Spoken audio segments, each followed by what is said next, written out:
Thanks. Thanks for the invite, and it's been really great so far, and a lot for me to think about. What I'm going to talk to you about is some work I've been doing, partly with Phoebe, looking at the use of self-tracking devices in workplace wellness programs. And what I'll be suggesting is I'll be looking at self-tracking as a means of the capitalist mobilization of productive bodies of the population. It'd be my assertion that self-tracking functions as a means for enabling the mobilization of the entire physical, symbolic, and affective lives of the population through capital accumulation, focusing on encouraging activity. So I'll be seeing activity in really broad terms, in both physical terms and in the kind of the production of communicative symbols. But I'll start with just kind of very briefly introducing what it is I'm talking about. So talking about the use of self-tracking devices in workplace wellness programs. So these are any devices really that are used to monitor activity. It could just be a pedometer, but in a lot of cases it's Fitbits or similar devices. This Virgin Pulse one is produced by one of the providers of these. And they're used in initiatives which are designed to improve the health and well-being of employees. Virgin Pulse is one of the companies. I think they're mostly in the United States. GCC, or Global Corporate Challenge, is another. And this sort of feedback model is the suggested means in which this works, this functions. They suggest you get a little cue from your device which tracks your steps and sometimes other things, which could just be that you see how many steps you've taken, and you think, I should be doing some more, I should be running or walking more. Or it might give you a little notification saying that you have walked enough or you haven't walked enough. And then this spurs you on to go out for a run or a walk, and then you get a little reward, which could be a virtual trophy, or it could be moving up the league table or something like this. And they have various suggestions as to why these things are useful, and they're mostly focused around improving the health of the employees, but also improving productivity of the company. And one thing, which is the thing I've kind of focused on most really, is this issue of engagement. And I think it's a stronger engagement in the middle there, which I think is more significant than they suggest. So these are the kinds of initiatives that I'm discussing. But I'm going to focus on, I'm going to draw on this quotation from the sociologists Boltanski and Chiapello. And they suggest that activity has become what they call the general equivalent. So activity is the general equivalent. It's what the status of persons and things is measured by. It surmounts the oppositions between work and non-work, the stable and the unstable, wage-earning and non-wage-earning class, paid work and voluntary work, that which may be assessed in terms of productivity and that which not being measurable eludes calculable assessment. And they say that this is becoming increasingly the thing which against which we're always judged. And I think we can kind of see this playing through in what some people have called the cult of busyness. Everyone needs to be busy all the time. Everyone has to have a project on the go. And an increasing preoccupation with individual and state level productivity. Productivity is a big problem for everyone, apparently. So I place this valorization of activity, which I think we can see in the context in which work is becoming increasingly central, I think, to all aspects of our lives, but at the same time that it seems to be declining in the social imaginary. And I think that this is occurring for the reasons which some Italian autonomous Marxists have suggested, is because actually work is just moving outside of the factory walls. Really, we're kind of working all the time, not just when we kind of clock in and before we clock out. So I'll try to articulate what all this means. And this is happening, I think, due to certain developments within the capitalist structure. And so Marx's concept of alienation doesn't really stand anymore.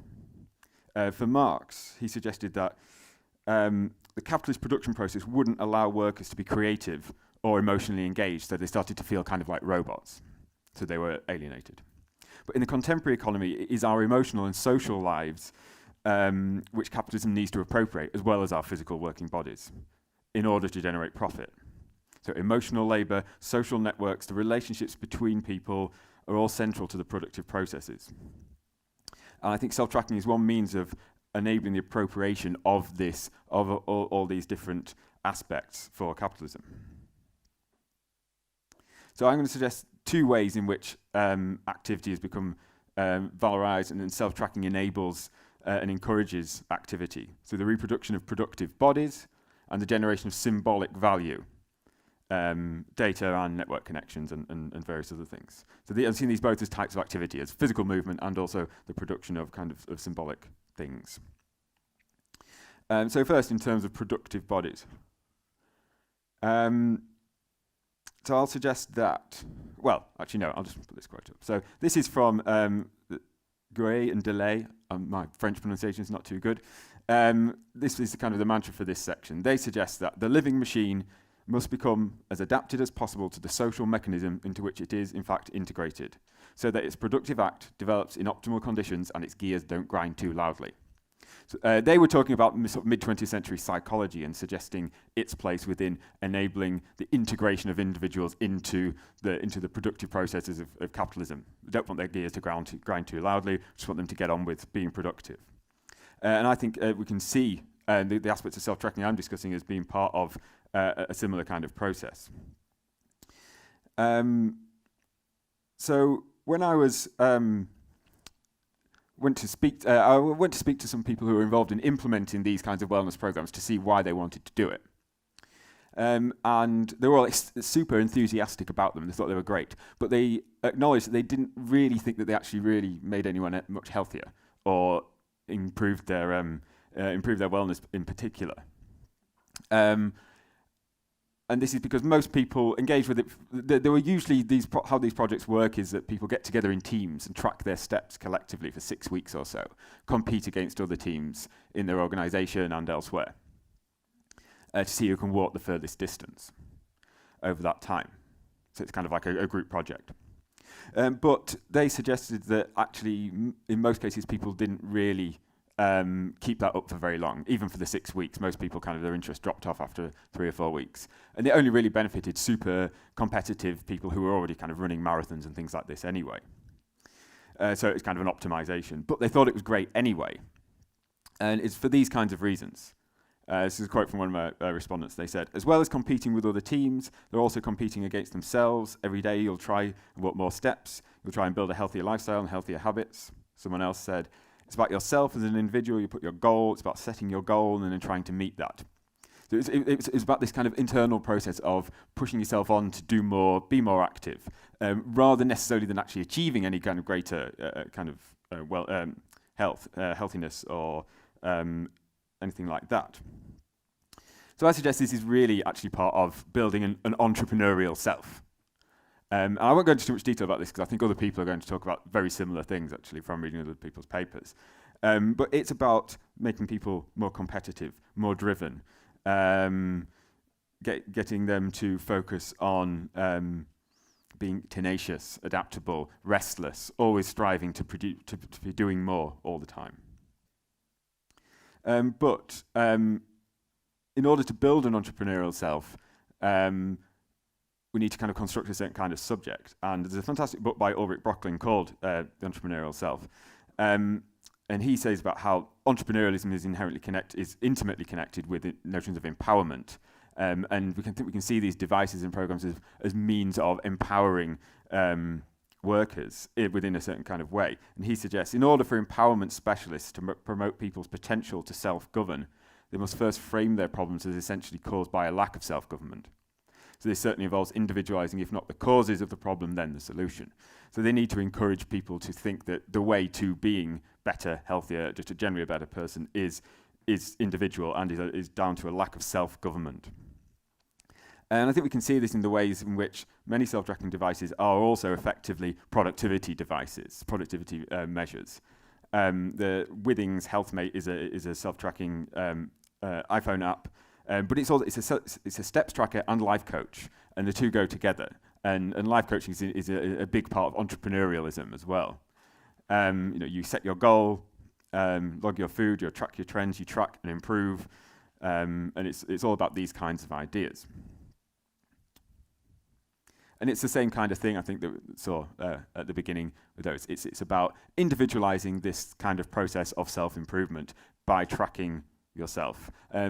and this, I think there's a big alignment between productivity and self-tracking here. But what I think this is kind of really about, specifically in a workplace context, is down to kind of changes in how we're managed at work. And we don't really allow ourselves to be submitted to authoritarian bureaucratic controls, or not everyone does, in the same way that we perhaps used to in the past. And this is again what Boltanski and Capello sort of suggested in their analysis of kind of management strategies. That today we're controlled by transferring constraints from external organizational mechanisms to people's internal dispositions. So in order to get us to work and work harder and be productive at work, we won't just be told this. Our managers try to get us to internalize these ideas, internalize this kind of entrepreneurial self. So I think that this is very much connected to ideas around engagement at work.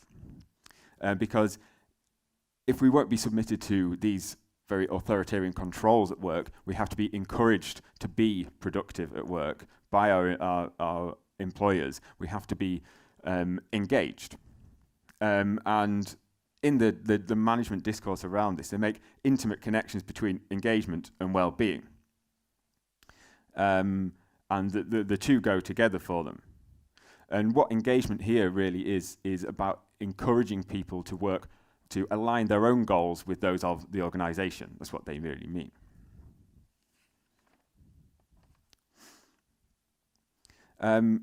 So when they talk about employee engagement, which I think is central to this, they define employee engagement as, this is in the kind of management literature, being positively present during the performance of work by willingly contributing intellectual effort, experiencing positive emotions and meaningful connections to others. That's in regs, I'll come back to that later. And they suggest that an employee's positive emotional attachment to their job and our colleagues and our organisation, which profoundly influences their willingness to learn and perform at work. This is kind of the holy grail of kind of work management, is to get people to be engaged in this kind of way. So one of the key challenges for contemporary management is to enable workers to feel free and autonomous at work, but and to see work as a means to achieve their personal goals, but also to attract rather than direct them to aligning these goals with those of the organisation. And I suggest that self-tracking is one of the ways in which they do this. And I think we can see this play out if I look at some more of the interviews that I conducted. Because the people I spoke to acknowledged that they were only really engaging some of their workers. As one person said, I'd like to think we target these events and activities to different groups, that mean kind of like everyone at work, but the participation from ancillary roles was very poor. By that they mean kind of lower grade workers. So it would be more your sort of mid to higher grade positions. They, the lower grade people, just want to come into work, do their job, get paid and go home. So they're not interested in these kinds of activities, apparently. Another said, maybe from a fitness point of view, they, the lower grade people, are less important because they're less sedentary. So perhaps we don't need to worry so much that we don't engage them. I'm not sure there's much of an appetite for, but I don't want them to think this doesn't include them, whether they come or not. So the issue here is that those kind of lower grade people who just want to come to work and get paid and go home, they're not interested in this kind of thing. It doesn't really speak to them. I think this is because these are different kinds of notions of engagement. And again, if we look at the management literature, they talk about transactional engagement, which is where people are driven to meet expectations in order to earn a living and progress, or emotional engagement, which is a desire to do more for the organisation. And they're looking at that second kind of engagement, I think. It's the kind of people that higher grade, the kind of more management positions, or possibly like all of us, who we won't have this authoritarian kind of micromanagement. They have to seduce us into doing what they want. So what they acknowledge in these kind of quotations is that these initiatives are not really about improving people's well-being, as the last. Actually, sorry, I'll now come back to that. As I say in that second quote, not sure as much of an abstract for them, but it doesn't matter. This doesn't include them whether they come or not.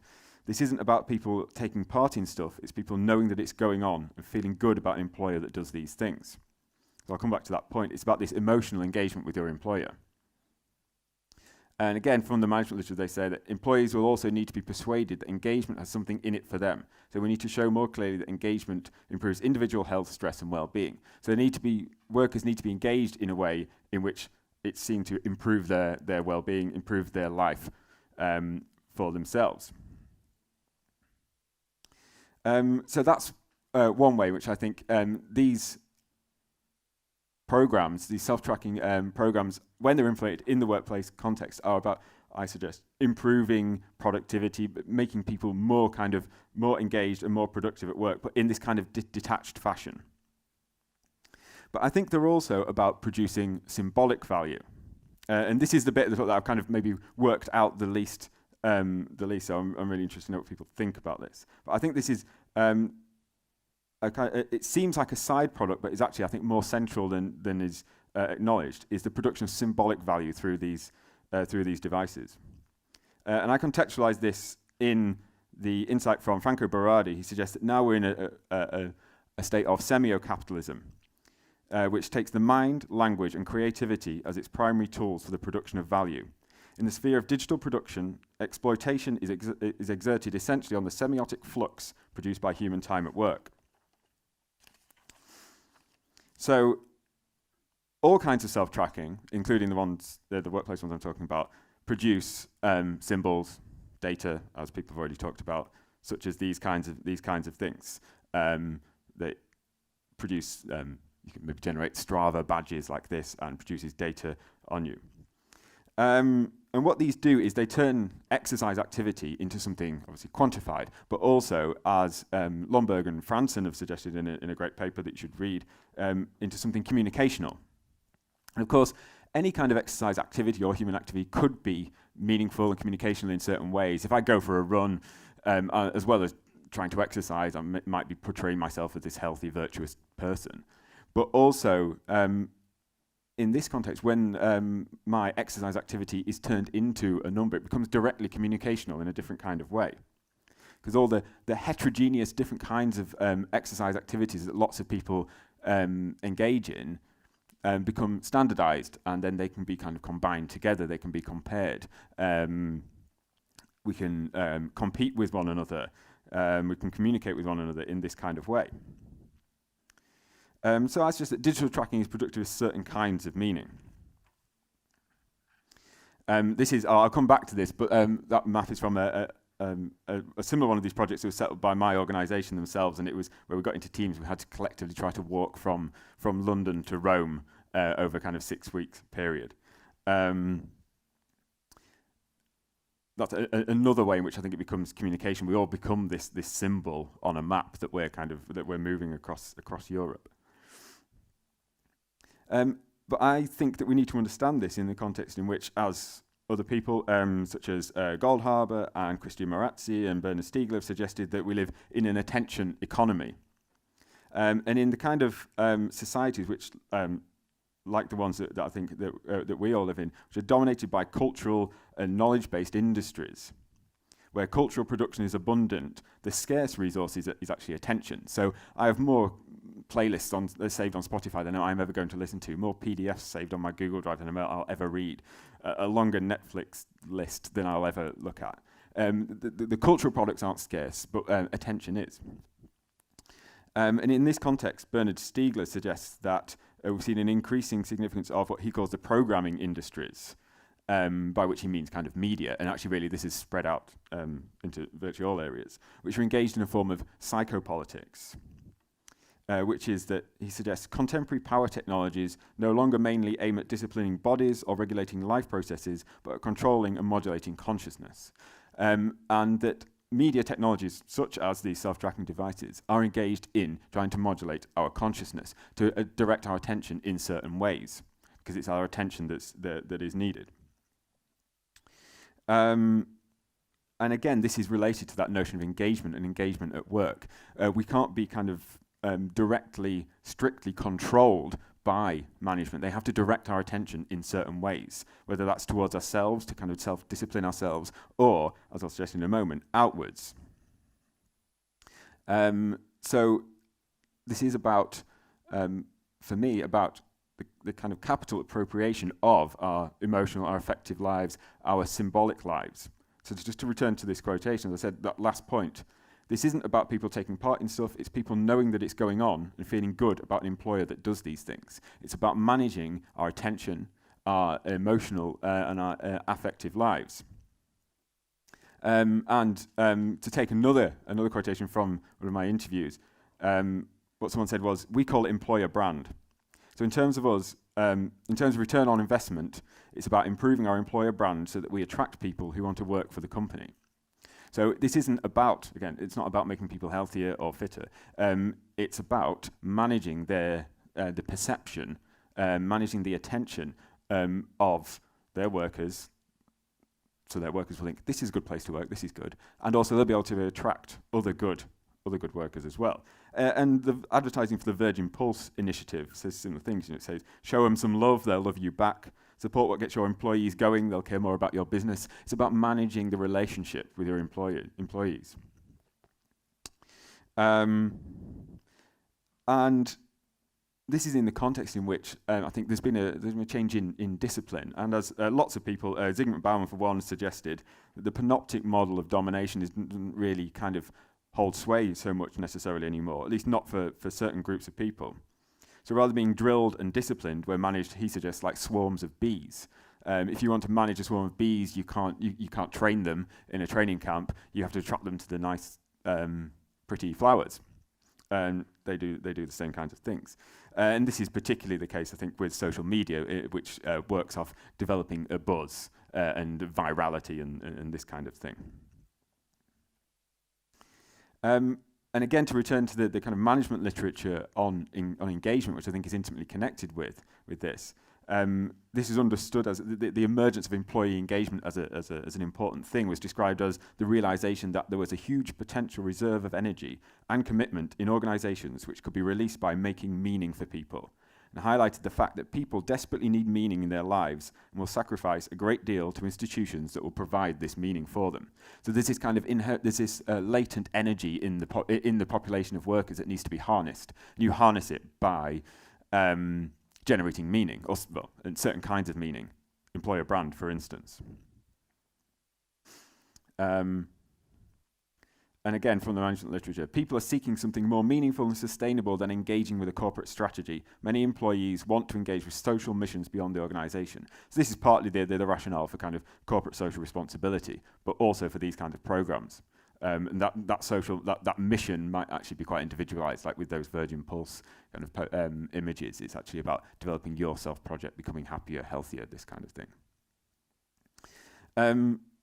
But this is about another kind of engagement. This is the point about network connections I was making. So just to return to these quotations where I've highlighted, it's about making meaningful connections to others, and it's about an emotional attachment to your colleagues. So not just emotional attachment to your boss or your organization, but to those around you.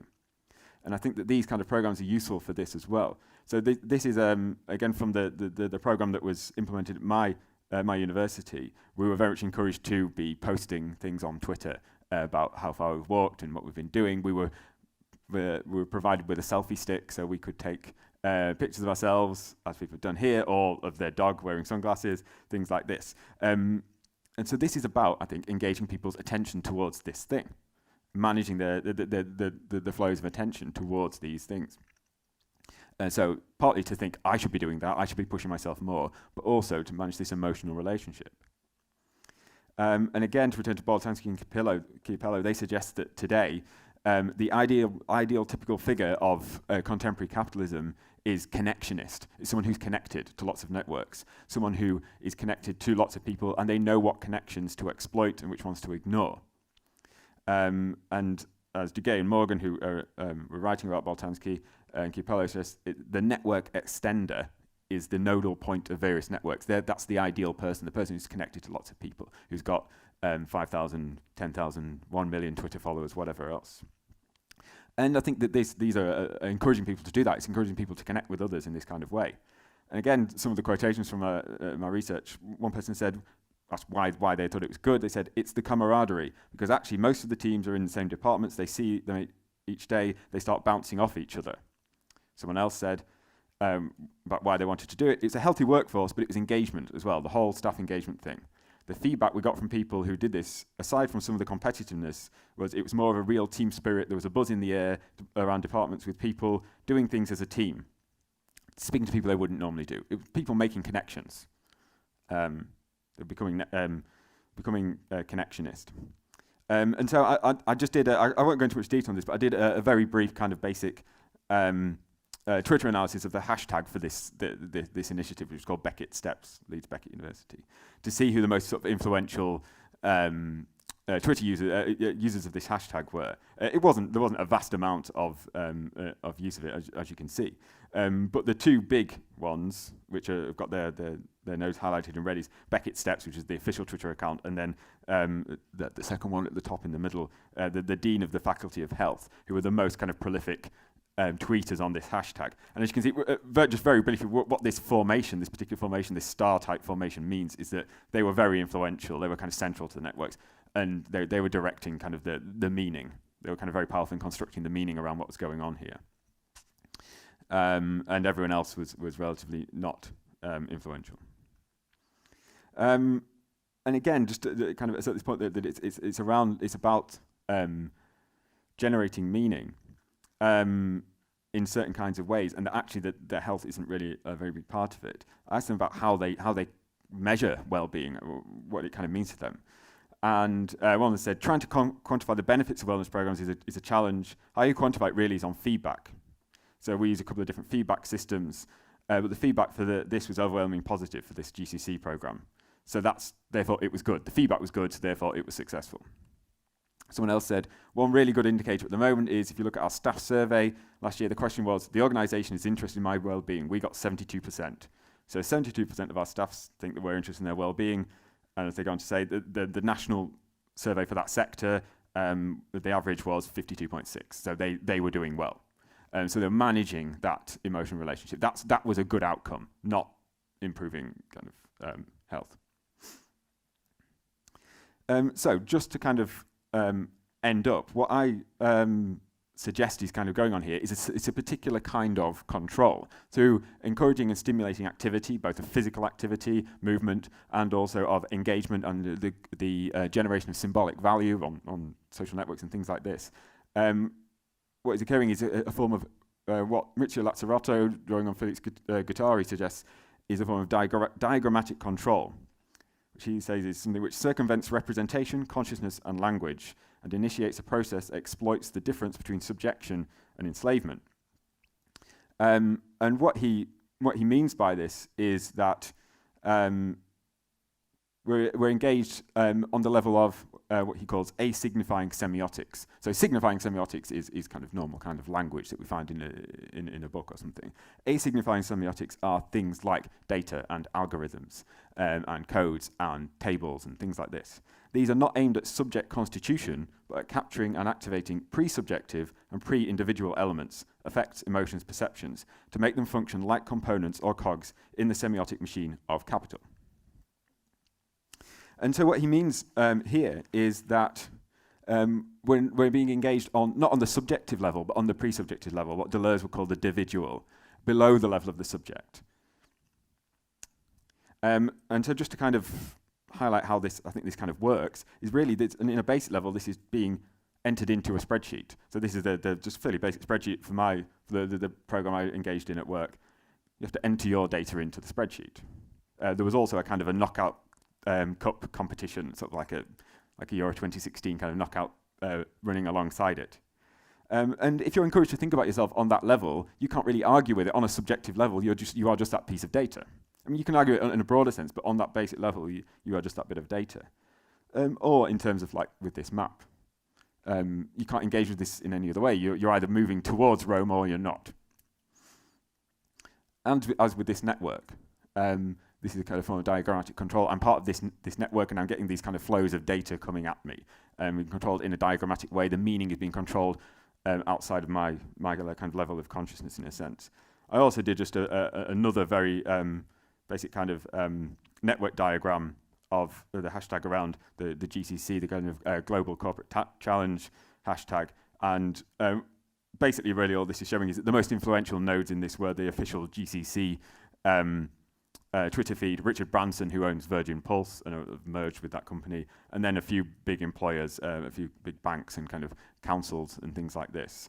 It's them that are generating the meaning and the kind of control in the network. As we know, kind of control today doesn't function through hierarchies, it functions through networks, but it's kind of more hidden. And this is what, I'm out of time, I'll just be 2 minutes. What Richard Lazzarato calls machinic enslavement, that we're engaged not on the conscious level, but on the kind of pre-conscious level.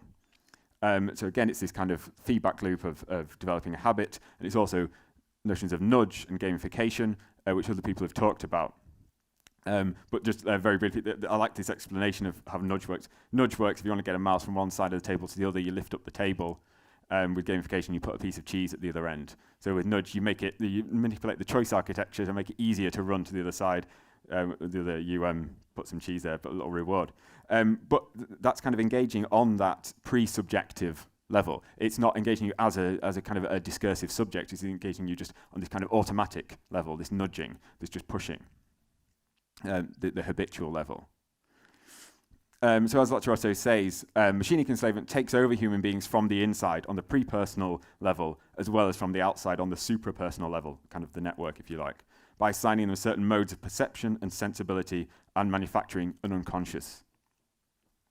So it kind of manipulates us on a kind of an almost pre-conscious level, pushes us and nudges us into being more entrepreneurial, more productive, and more engaged with in those networks. And that's the kind of the quote I started with. This is about integrating the living machine as much as possible into the productive, into kind of the capitalist machinery, so the gears don't grind too loudly, so we're smoothly integrated with systems of capitalist production. And I won't go through that Berardi quote, but it's kind of saying a very similar thing. But the last one from Guri and Delay, they say that capitalism tries to appropriate not the means of production, but the means of productivity or the inner springs of production, which is our kind of, as I said, our kind of our physical bodies, but also our emotional and our affective lives are kind of appropriated for the means of capital appropriation in order to keep the kind of wheels of productivity going. And that's it. Thank you. Sorry, I ran over slightly.